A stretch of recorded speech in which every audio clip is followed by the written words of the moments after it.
이 국내 뉴스보다는 국제적인 네. 해외발 이슈들이 참 많이 나오고 있는 것 같아요.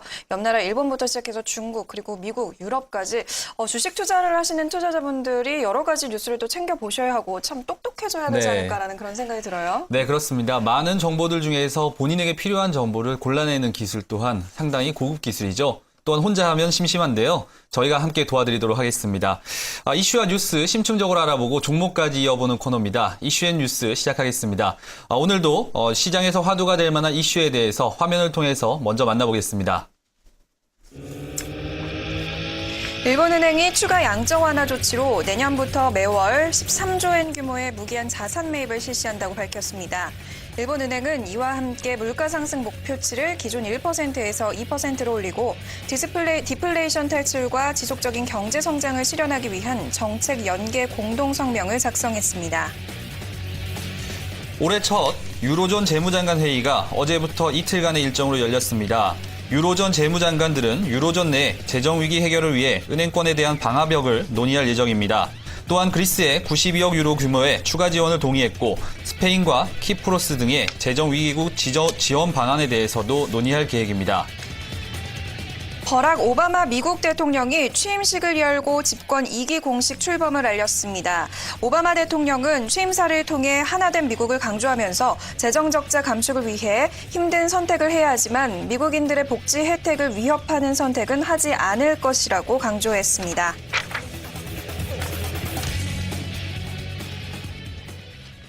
네, 이슈앤뉴스. 오늘은 포스랩 투자자문 서명덕 본부장과 함께 여러 가지 이야기 나눠보도록 하겠습니다. 본부장님 안녕하세요. 네, 안녕하세요. 네, 반갑습니다.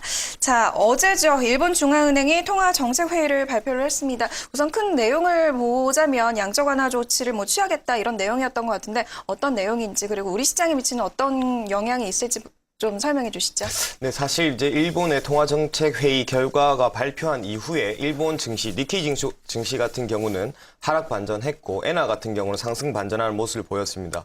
사실 우려감이 미리 선반영되었고 결과 또한 예상치에 부합하는 내용이었기 때문에 이미 이제 발표 이후에는 어느 정도 이러한 부분들의 어떤 이슈가 상실되지 않았나 이렇게 좀 생각이 들고요. 그 내용을 한번 살펴보겠습니다.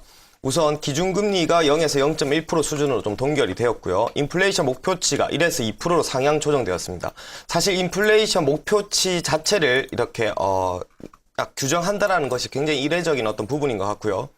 지난달 이제 자산매입 기금이 이제 10조 엔 정도 이제 투입이 됐는데 이달에는 11조 엔.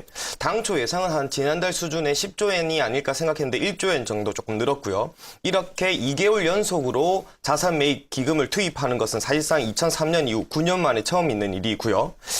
그리고 2014년 이후에는 무제한 자산 매입에 나서기로 이제 결정을 했습니다. 매월 13조 엔 정도로 무기한 자산 매입을 하겠다 이렇게 좀 밝힌 내용이 그 내용이고요.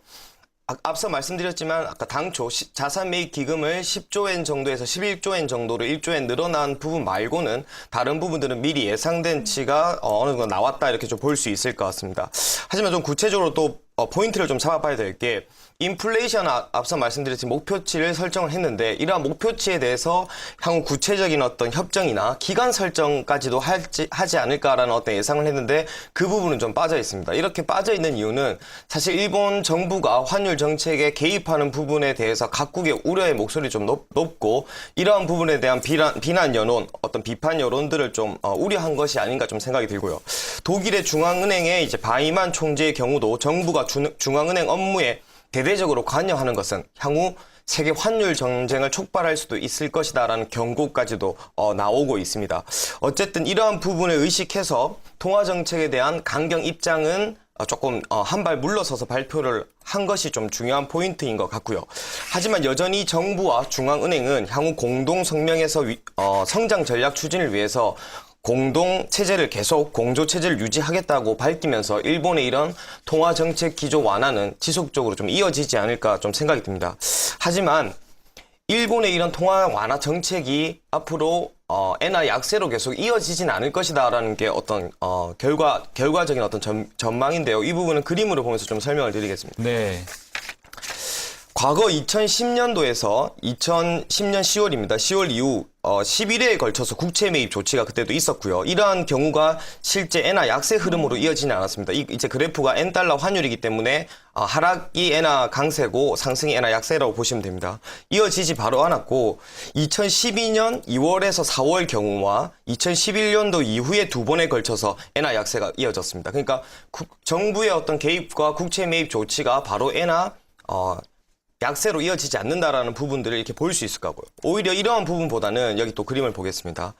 선물 쪽에서의 어떤 투기적인 포지션 때문에 환율의 변동이 일어난다 이렇게 볼 수 있을 것 같습니다. 이 부분의 표를 보시면 2012년 2월 28일부터 5월 29일까지 또 선물의 투기적 매수가 있었고요.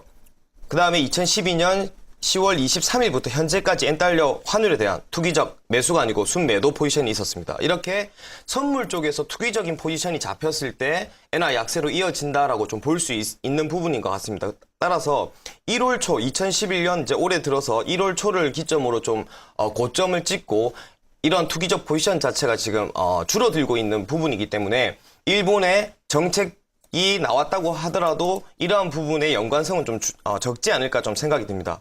따라서 최근까지 엔달러 환율에 대한 부분 때문에 국내 업종들 중에서도 엔화 약세, 그다음에 원화 상승에 따라서 뭐 IT주라든지 자동차주 같은 경우들이 좀 영향을 좀 받았는데요. 네. 향후 이러한 부분들은 추가적으로 영향은 좀 제한적이지 않을까 생각이 듭니다. 네, 최근에 글로벌 환율 전쟁을 두고 나서 이제 어느 국가가 참전할 것인가 이런 외신들의 보도가 나오고 있는 것 같습니다. 양적 완화에 대한 이야기를 좀 해볼까 합니다. 양적 완화를 보면은 사실 금융시장의 산소 호흡기라는 이야기가 나오잖아요. 그만큼 일시적인 효과는 있지만 중장기적인 추세에서 봤을 때 효과는 미지수다라는 의견이 좀 많은 것 같은데요. 최근에 나오고 있는 일본의 경기 부양 효과에 대해서 의문을 가지는 사람들 좀 많은 것 같습니다. 금융시장과의 관계를 좀 살펴본다면 양적 완화가 과연 좋아진다라고 봐야 되는 것인지 아니면은 그냥 산소호흡기라고 봐야 되는지 의견이 분분한데 어떻게 보십니까? 미국의 같은 경우에 지금 거의 QE4 정책까지 시행을 하면서 계속적으로 추진을 하지 않습니까? 그러니까 네. 정책 의지의 강도인 것 같습니다. 그러니까 일시적인 정책들은 분명 효과가 없는데 이런 어떤 지금 일본의 어떤 흐름들이 굉장히 정책적 기조가 강하기 때문에 지속적으로 정책들의 의지가 강하고 계속적으로 이어간다면 분명히 효과가 있지 않을까 생각은 듭니다. 물론 장기적으로 이러한 부분이 정말 경기에 어떤 실질적으로 악영향을 미칠 것이라는 얘기도 있지만 우선 증시 흐름에는 긍정적인 흐름이 되지 않을까. 일본 증시 말입니다. 그 부분은 충분히 고려할 수 있을 것 같습니다.